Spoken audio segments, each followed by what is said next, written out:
देखिए अब हम सॉल्यूशन देखेंगे लाइन्स एंड एंगल्स चैप्टर का। ठीक है, कौन सी एक्सरसाइज आपकी 6.2।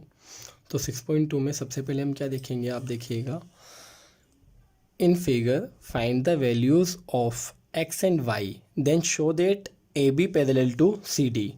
देखिए आप इसमें फिगर गिवन है आपकी, किस तरह से गिवन है आपको, इसमें क्या क्या गिवन है।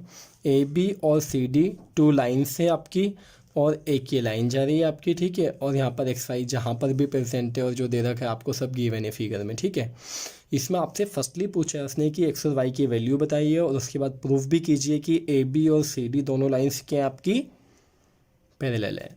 तो सॉल्यूशन में मैंने देखा x plus 50 degree is equals to 180, क्योंकि देखिए x और 50 ये पूरे एक लाइन पर आ रहे हैं तो लीनियर पेयर है। तो लीनियर पेयर वाली कंडीशन मैंने इसमें अप्लाई की, यानी दोनों एंगल का सम कितना आपका 180 डिग्री, यहाँ पर लिखा भी रीज़न में लीनियर पेयर। उसके बाद ये 50 उधर जाकर माइनस हुआ तो 180 माइनस 50 कितना है आपका यहाँ पर 30 डिग्री।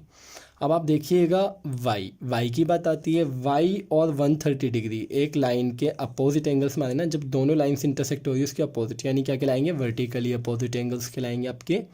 तो वाई कितना आ गया 130 डिग्री। अब इसके बाद हमने देखा x की वैल्यू भी आपकी कितनी है 130 डिग्री, y की वैल्यू भी आपकी कितनी है 130 डिग्री। हमने लिखा यहाँ पर then x and y are alternative interior angles and equal angles. देखिए आप इसमें कंडीशन जो इनका अपेरेंट है वो क्या है आपका, x और y अपेरेंट कंडीशन में बिल्कुल अल्टरनेटिव इंटीरियर एंगल की तरह है, और प्रूव हम कर चुके हैं कि वो इक्वल है। Hence A B parallel to C D, यहाँ पर हमने लिख दिया। ये हमारा कंप्लीट क्वेश्चन हो गया। अब आप देखिएगा सेकेंड क्वेश्चन भी कोई टफ नहीं है, ईजी क्वेश्चन है। इन फिगर ये आपको दे रखा है, ठीक है, A B parallel to C D and C D parallel to E F, और उसके साथ साथ वाई और जेड का रेशियो उसने कितना दिया आपको 3:7। ठीक है, वाई और जेड का रेशियो कितना दे रखा उसने आपको 3:7। फाइंड एक्स, एक्स की वैल्यू पूछ रहा है आपसे ना, वाई और जेड की वैसे वैल्यू नहीं पूछी आपसे उसने, वैल्यू किसकी पूछी, सिर्फ एक्स की। अब आप यहाँ पर देखिएगा एंगल 1 जहाँ पर मैंने यहाँ पर लेट किया है उसको मैंने क्या लेट कर लिया कि इसकी वैल्यू वो सॉरी एंगल 1 जहाँ पर मैंने लेट किया उसके अकॉर्डिंग देखिएगा, अगर ये दोनों पैरेलल हैं तो एंगल 1 और एंगल z की पोजीशन क्या है, बिल्कुल सेम है ना। और जब पोजीशन सेम होती है किस कंडीशन में, जब दो लाइन पैरेलल हो और एक उनकी ट्रांसवर्सल हो, है ना। तो जब सेम पोजीशन होती है वो क्या कहलाती है आपकी, कोरस्पॉन्डिंग एंगल्स कहलाते हैं, और दोनों क्या होते हैं आपके इक्वल। तो एंगल 1 इक्वल एंगल z आ गया आपका, ये आ गया। उसके बाद हमने लेट किया y is equals to 3a and z is equals to 7a, जिस रेशियो में इनको दे रखा था उसी रेशियो में मैंने लेट कर दिया इनको, क्या y is equals to 3a and z is equals to 7a। Normally आप 8th क्लास तक क्या लेट करते थे 3x और 7x, बट यहाँ पर x ऑलरेडी गिवन है क्वेश्चन में। ठीक है, तो x में हम लेट नहीं करेंगे, किसमें, अदर देन कुछ भी ले लिया, x के क्या ले लिया हमने, a यहाँ पर है ना, a का यूज़ किया मैंने। अब आप इस ये कंडीशन देखिए 1 प्लस वाई कितना आएगा 180 डिग्री, क्योंकि ये क्या है लीनियर पेयर, एक ही लाइन पर आ रहे हैं सी डी पर दोनों, है ना। तो ये कितना है हमारा 180 डिग्री। अब हमें पता है 1 की जगह हम क्या पुट कर देंगे z, क्योंकि हम प्रूफ कर चुके हैं ऊपर कि 1 के आपका 1 की वैल्यू z के इक्वल है। अब y की वैल्यू हमने क्या लेट की थी 3a, यहाँ पर कितनी वैल्यू की थी 3, और z को हमने क्या लेट किया था 7a। 3a plus 7a is equals to 10a, is equals to आपका 180 का 180 था, और 10 से जब 180 को कट किया तो a इज इक्वस टू कितने आपका 18 डिग्री। अब हमने देखा y कितना आ रहा है हमारे यहाँ से 3a मीन्स 3 इंटू 18 कितना है आपका 54। z कितना था 7a, 7 into 18 is equals to 126 degree. But आप यहाँ पर ध्यान से देखिएगा, यहाँ पर हमें z की रिक्वायरमेंट नहीं थी। ठीक है, अगर आप नहीं भी निकालेंगे तो कोई फ़र्क नहीं पड़ेगा अब इस क्वेश्चन में। ठीक है, बट आप देखिए x प्लस वाई, एक्स और वाई क्या है, को इंटीरियर एंगल्स है ना। देखिए A B and C D आपकी पैरेलल लाइन से, और ये क्या है आपकी ट्रांसवर्सल है। तो एक्स प्लस वाई क्या है आपका ट्रांसवर्सल के इंटीरियर सेम साइड एंगल्स जो आ रहे हैं ये क्या कहलाते थे आपके, को इंटीरियर एंगल्स। तो दोनों का सम कितना होता था इस कंडीशन में 180 डिग्री। यहाँ रीज़न भी लिख दिया मैंने को इंटीरियर एंगल से। अब x का x रहा और y की वैल्यू पुट की मैंने कितनी 54 डिग्री है, 54 डिग्री उधर जाकर माइनस हुआ, यहाँ से x की वैल्यू आ गई। इस तरह से हमारा ये इजी था, कंप्लीट हो गया क्वेश्चन। अब आप नेक्स्ट क्वेश्चन पर आ जाइए, ध्यान से देखिएगा, है ना। देखिए इसमें कौन सा हमारा क्वेश्चन नंबर है 3। क्वेश्चन नंबर 3 में आप देखिएगा ध्यान से, इजी क्वेश्चन है। इन फिगर आपको गिवन है A B parallel to C D, A B parallel to C D. उसके बाद E F perpendicular to C D, E F perpendicular है किस पर, सी डी पर। तो ये देखिए परपेंडिकुलर में नज़र आ रहा है। उसके साथ साथ angle G E D, GED, ये पूरा एंगल आपको कितना दे रखा है उसने 126 डिग्री। और फाइंड करा रहे हैं एंगल AGE, ये एंगल फाइंड करा रहे हैं आपसे। उसके बाद फाइंड करा रहे हैं angle GEF, angle GEF means ये एंगल फाइंड करा रहे हैं आपसे। और एंगल FGE, ये एंगल भी आपसे फाइंड करा रहे हैं। तो आप देखिएगा सॉल्यूशन में सबसे पहले मैंने क्या किया, जो आपको गिवन दे रखा था एंगल GED कितना दे रखा था उसने आपको, GED कितना 126 डिग्री। तो मैंने GED के 2 पार्ट्स में डिवाइड कर लिया, ये प्लस ये। देखिए इस कंप्लीट एंगल को मैं ये प्लस ये लिख सकता हूँ ना। तो क्या लिखा मैंने, GEF एंड DEF, ये लिखा, या FED, बात एक ही होगी ना। तो इन 2 पार्ट्स में मैंने GED को डिवाइड कर लिया। ये वैल्यू मुझे पता है कितनी है आपकी FED, 90 डिग्री, 90 डिग्री लिखा मैंने यहाँ पर। और अब GEF इजिकल्स टू कितना हो गया 126 माइनस 90, देन कितना है आपका 36 डिग्री। एंगल GEF कितना हो गया आपका, कितना 36 डिग्री। इसके बाद देखिए आप इसमें एंगल AGE भी पूछा था उसने आपसे, AGE एंड GED दोनों क्या है, ऑल्टरनेटिव इंटीरियर एंगल है। किस तरह से, AB और CD उसने क्या दिए हैं, पैरेलल लाइंस दिए हैं। तो उसके रिगार्डिंग क्या हुआ आपका, GE एज अ ट्रांसवर्सल हो गई। तो AGE मीन्स ये और GED मीन्स ये, ऑल्टरनेटिव इंटीरियर एंगल्स हो गए, दोनों इक्वल हो गए। GED हमें गिवन था, तो कितना है हमारा AGE भी 126 डिग्री। AGE कितना है आपका 126 डिग्री। अब आप ध्यान से देखिएगा, AGE plus FGE, AGE plus FGE means ये प्लस ये, दोनों क्या है आपके, ये दोनों हैं आपके लीनियर पेयर।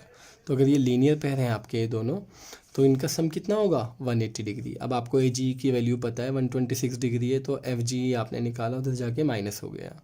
तो कितना है आपका एंगल FGE 54 डिग्री। ये हमारा इस तरह से क्वेश्चन जो है फाइनल हो गया। ठीक है, तीनों आंसर्स हमारे अलग अलग आ गए हैं। अब इसके आप बात देखिए आप इसमें क्वेश्चन नंबर 4। क्वेश्चन नंबर 4 हद से ज़्यादा इंपॉर्टेंट है, आप ये समझ लीजिए। 9th क्लास में जब भी देखेंगे आप कोई सा भी पेपर, आप देख लीजिए FA SA, ये मानकर चलिए कि अगर पूरे साल में हमारे FA1 FA2 FA3 और SA1 SA2 होते हैं, यानी 5 एग्ज़ाम, तो 5 में से आप ये मानकर चलिए कि कम से कम 2 में तो हर हालत में आना ही आना है क्वेश्चन। ठीक है, अब आप देखिए इजी क्वेश्चन है, कोई मुश्किल नहीं है। In figure if PQ parallel to ST, PQ parallel है किसके, आपका ST के।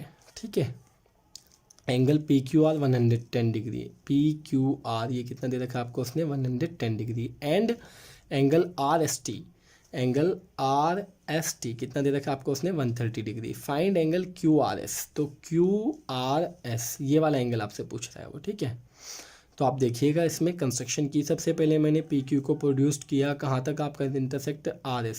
PQ को प्रोड्यूस्ड किया कहाँ तक, RS तक, जहाँ पर वो RS को कहाँ इंटरसेक्ट कर रहा है, U पर। और PU पैरेलल ST होगा, है ना। PU पैरेलल भी क्या होगा, ST, क्योंकि PQ पैरेलल क्या है, ST। PQ की और PU की डायरेक्शन तो सेम है ना, तो अगर PQ पैरेलल ST के, तो PU भी क्या होगा आपका, पैरेलल होगा। अब आप ध्यान से देखिएगा, एंगल 1 और 130 दोनों क्या है, इक्वल हैं, क्योंकि ऑल्टरनेटिव इंटीरियर एंगल है। देखिए ये पैरेलल है, तो ये ऐसा क्या हो गई आपकी ट्रांसवर्सल। तो एंगल 1 इक्वल क्या है आपका 130 डिग्री। अब उसके बाद आप देखिए एंगल 1 प्लस एंगल 2 कितना है 180 डिग्री, क्योंकि लीनियर पेयर है एंगल 1 प्लस 2। यहाँ पर 180 लिखा मैंने, उसके बाद एंगल 1 कितना लिखा 130 degree, plus angle 2 as it is. Angle 2 की वैल्यू यहाँ से आ गई, ये 130 तो जाकर माइनस हो गया 180 में से, माइनस होकर कितना है आपका 50 डिग्री। एंगल 2 भी फाइंड हो गया हमारा। अब इधर से देखिए आप इसमें 110 और एंगल 3 दोनों का सम कितना होगा यहाँ भी 180, क्योंकि ये भी क्या है, लीनियर पेयर है। बिल्कुल उसी तरह से जैसे हमने इन दोनों में लीनियर पेयर लगाया था, उसी तरह से इन दोनों में अप्लाई कर दिया लीनियर पेयर। और अप्लाई करने के बाद हमने किसकी वैल्यू लिख दी 110, तो हमें पता ही था 110 हो जाकर माइनस हो गया, इस तरह से एंगल 3 भी आ गया। अब आप देखिए आपको चाहिए तो एंगल ये QRS या ये एंगल R, और आपने फाइंड ये कर लिए, है ना। तो ये इसलिए फाइंड किए। अब हम इस ट्राइंगल में एंगल सम प्रॉपर्टी अप्लाई कर सकते हैं। कौन से ट्राइंगल में, इस ट्राइंगल में, है ना। तो मैंने यहाँ लिखा इन ट्राइंगल QRU, इसमें मैंने angle 2 plus angle 3 plus angle R का सम कितना 180 डिग्री लिख दिया। और यहाँ पर क्या आपका एंगल सम प्रॉपर्टी आएगी, है ना। यहाँ जगह नहीं थी, थोड़ी कम रहेगी, इसलिए मैंने यहाँ पर लिखा नहीं है ना, शॉर्ट में लिख दिया। उसके बाद एंगल टू आपका 50, 3 आपका 70, आर नहीं पता हमें, इन दोनों का सम कितना है 120, ये 120 उधर जाकर माइनस हो, देखिए आर हो या क्यू आर एस हो, बात एक ही है, ये लिख दिया, उधर जाकर माइनस हुआ, 60 डिग्री हमारा आंसर आ गया। इजी है लेकिन इम्पोर्टेंट बहुत है, जो मैंने आपको बताई है कॉन्सेप्ट है ना। अब आप देखिए आगे इसमें क्वेश्चन नंबर कौन सा करेंगे अब हम इसमें 5। तो क्वेश्चन नंबर 5 पर ध्यान दीजिएगा इसमें कि इसमें गिवन क्या है आपका और क्या पूछा है। In figure if A B parallel to C D, A B अगर पैरेलल है किसके आपका सी डी के, और एंगल ए पी क्यू कितना आपका 50 डिग्री है, and angle P R D कितना आपका 127 डिग्री है, फाइंड एक्स एंड वाई। तो एक्स और वाई की वैल्यू बतानी है आपने, ठीक है। पैरेलल भी दिया है और आपको जो गिवन दिखाई दे रहा है वो है ही। देखिएगा इजी है, इसमें x इक्वल 50 मैंने डायरेक्टली लिख लिया, क्योंकि अगर ए भी और सी डी दोनों क्या है आपकी पैरेलल लाइन है, तो पी क्यू एज अ क्या वर्क करेगी ट्रांसवर्सल का, तो इस हिसाब से आपका क्या हुआ x इक्वल 50, क्योंकि ऑल्टरनेटिव इंटीरियर एंगल्स हो गए, तो x इक्वल 50 डायरेक्टली आ गया आपका, ठीक है। अब इसके बाद y की वैल्यू चाहिए, तो आप ध्यान से देखिएगा एंगल ए पी आर ये यानी कि कंप्लीट एंगल है ना, दोनों को मिलाकर ए पी आर, और पी आर डी ये दोनों क्या है ऑल्टरनेटिव इंटीरियर एंगल है, वही बिल्कुल पी आर यहाँ पर ट्रांसवर्सल का वर्क कर रही है, तो ये पूरा और ये पूरा दोनों क्या होंगे एक दूसरे के इक्वल होंगे। अब देखिए ए पी आर को मैं 50 + वाई लिख सकता हूँ, ए पी आर इस पूरे को क्या लिख सकता हूँ 50 + वाई, ये लिखा मैंने, वाई का वाई यहाँ पर, और यहाँ पर 50 उधर जाकर माइनस हो, तो वाई की वैल्यू भी आ गई 77 डिग्री, बहुत ईजी है। अब आप देखिए क्वेश्चन नंबर 6 को स्टूडेंट्स ना थोड़ा टफ समझते हैं, लेकिन टफ नहीं है ये ना, थोड़ा सा थ्योरेटिकल है, ठीक है, थोड़ा सा आपका थ्योरी पर बेस है, तो उस पर ध्यान दीजिएगा। हमने 8th क्लास में जैसे लॉज ऑफ रिफ्लेक्शन पढ़ा था, तो उसके अकॉर्डिंग ये थोड़ा सा ये, ठीक है, तो थोड़ा सा कंसंट्रेशन बढ़ा लेंगे बस, और कुछ नहीं है इसमें, ठीक है। लैंग्वेज वाला क्वेश्चन है थोड़ा, है ना, तो आप ध्यान दीजिएगा इसमें गिवन क्या है। In figure P Q and R S are two mirrors placed parallel to each other, P Q and R S आपके दो मिरर्स हैं, ठीक है, और वो क्या आपके एक दूसरे के पैरेलल हैं। आगे an incident ray A B strikes the mirror, incident ray आपको याद होगा जब हमने लाइट चैप्टर पढ़ा था 8th क्लास में, तो उसमें क्या था इंसिडेंट रे कहते हैं जो लाइट आ रही होती है किधर मिरर की तरफ, आने वाली रे को हम क्या कहते थे इंसिडेंट रे। तो ये ए बी इंसिडेंट रे है आपकी, है ना, जो कि कहाँ टकरा रही है पी क्यू पर बी पर, है ना, स्ट्राइक कर रही है कहाँ पर बी पर। द रिफ्लेक्टेड रे, अब ये रिफ्लेक्टेड रे क्या होगी बी सी, है ना, the reflected ray moves along the path B C and strikes the mirror R S, और आर एस पर अब स्ट्राइक कर रही है एट सी पॉइंट पर, ठीक है।